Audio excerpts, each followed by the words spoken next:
Cease fire पर ओवैसी का सरकार से तीखा सवाल। असदुद्दीन ओवैसी ने केंद्र सरकार पर उठाए गंभीर सवाल। ओवैसी बोले, पुलवामा पहलगाम के आतंकियों का पीछा ना छोड़े, चाहे सीज फायर हो या ना हो, न किसी विदेशी राष्ट्रपति को तीसरे पक्ष की मध्यस्थता को क्यों स्वीकार किया जा रहा। कश्मीर हमारा आंतरिक मामला है, फिर अमेरिका के मंच पर बातचीत क्यों।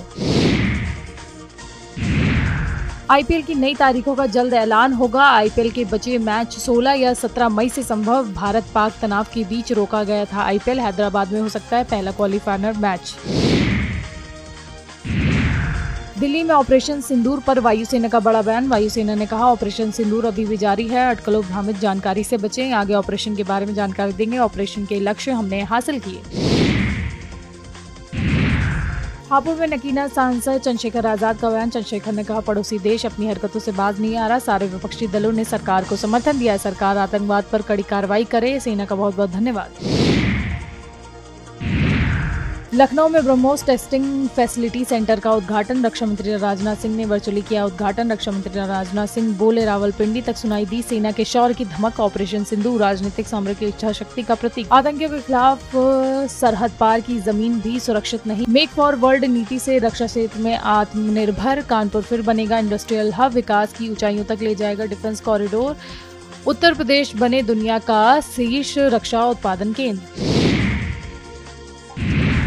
बस्ती पहुंचे सपा के प्रदेश अध्यक्ष रामलाल पाल। बोले, सपा हमेशा सैनिकों का सम्मान करती है। नेताजी ने देश के सैनिकों का सम्मान किया। सरकार ने सैनिकों की नौकरी के साथ विश्वासघात किया। सपा का शीर्ष नेतृत्व इसका विरोध करता है। राजस्व विभाग में पारदर्शिता बढ़ाएगी योगी सरकार। लेखपाल से आयोग तक के एक डैशबोर्ड पर देंगे जानकारी। जन समस्याएं निपटाने के लिए योगी सरकार की पहल। एक साथ जोड़ेंगे लेखपाल, नायब तहसीलदार, एसडीएम और आयुक्त जैसे राजस्व विभाग के अफसर।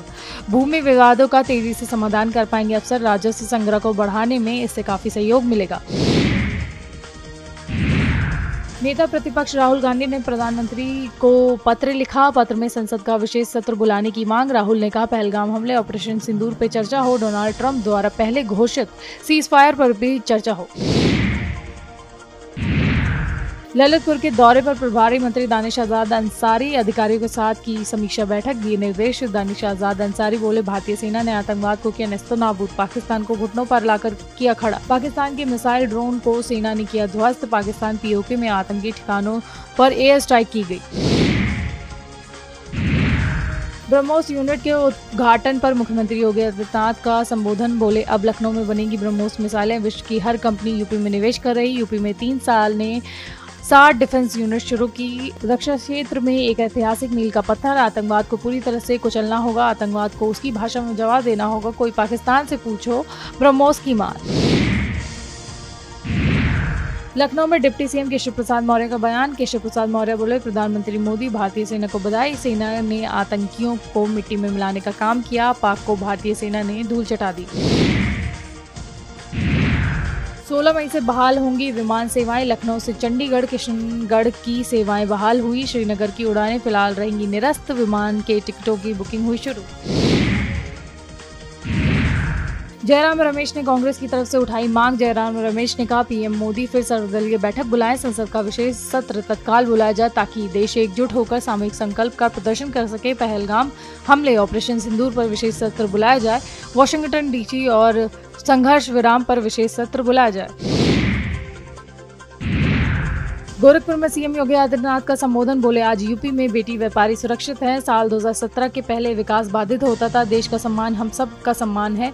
लखनऊ में बड़ी बड़ी तोपें बनाई जाएंगी। हम सबकी प्राथमिकता में पहले देश है। पाकिस्तान आतंकी देश है। ब्रह्मोस ने पाक मिसाइल को उड़ाया। अब लखनऊ में ब्रह्मोस मिसाइल बनेंगी। कांग्रेस नेता अधीर रंजन चौधरी ने कहा, सरकार स्पष्टीकरण दे। प्रधानमंत्री भाषण में बताएं कि कहां से क्या हुआ। 26/11 के समय प्रमुख लोगों ने इस्तीफा दिया था और विशेष सत्र बुलाकर देश के प्रधानमंत्री ने अपनी बात रखी थी। ये सरकार की जिम्मेदारी बनती है। सरकार जिम्मेदारी को निभाए। लोकतंत्र के सभी देशवासियों को जानने का अधिकार है। उत्तर प्रदेश कांग्रेस अध्यक्ष अजय राय ने कहा, मातृत्व दिवस पर हम सब इंदिरा गांधी को याद कर रहे हैं। वे हमारे सबसे बड़ी प्रेरणा स्रोत हैं। उन्होंने 1971 के युद्ध में न केवल पाकिस्तान को घुटनों पे ला दिया बल्कि उसके 2 टुकड़े भी कर दिए। निश्चित रूप से जो संघर्ष विराम हुआ और अमेरिकी राष्ट्रपति ने जो भी जानकारी दी उससे पूरा देश स्तब्ध और आश्चर्यचकित है। कांग्रेस सांसद इमरान मसूद ने भारत पाकिस्तान समझौते पर कहा, सेना ने पराक्रम दिखाने में कोई कमी नहीं रखी, लेकिन अचानक एक तीसरे मुल्क ने कहा कि हमने सीज फायर कर दिया है। हमें बाहर से पता चल रहा है कि सीज फायर हुआ है। पूरा देश जानना चाहता है पहलगाम के कातिल कहाँ हैं। देश को पता चलना चाहिए क्या हुआ। भाजपा नेता मनोज तिवारी ने कहा, हमने ऑपरेशन सिंदूर पाकिस्तान नहीं आतंकवाद के खिलाफ किया है। आतंकवाद के खिलाफ ऑपरेशन सिंदूर चलता रहेगा। ऑपरेशन सिंदूर में हमें आतंकी ठिकानों को ध्वस्त करना था, जो हमने किया। भारत की ओर से स्पष्ट है कि ये भी आतंकी घटना युद्ध का ऐलान समझा जाएगा। भारत युद्ध नहीं चाहता, ये नया भारत है। पाकिस्तान पर किए गए हमलों को लेकर उत्तराखंड के मुख्यमंत्री पुष्कर सिंह धामी ने कहा, मैं भारतीय सेना का आभार व्यक्त करता हूं, जिन्होंने अपने अदम्य साहस, पराक्रम, वीरता और रणनीति से पाकिस्तान को घुटने टेकने पर मजबूर कर दिया। हमारे सशस्त्र बलों ने पहलगाम हमले का मुंहतोड़ जवाब दिया। हमारी सेना नया इतिहास लिख रही है। अमेरिकी राष्ट्रपति डोनाल्ड ट्रंप की पोस्ट पर राजद नेता मनोज कुमार झा ने कहा, हमारी प्रेस वार्ता से पहले अमेरिका के राष्ट्रपति ने घोषणा की, शिमला समझौते के तहत ये भी कतई उचित नहीं था। जो अपने आप को दुनिया के सरपंच समझते हैं, उनका बयान हमारे जैसे विशाल देश के लिए सही नहीं है। हमारी सरकार की ओर से इसका सख्त प्रतिकार होना चाहिए। सवाल किसी पार्टी का नहीं है, सवाल इस देश के मिजाज का है।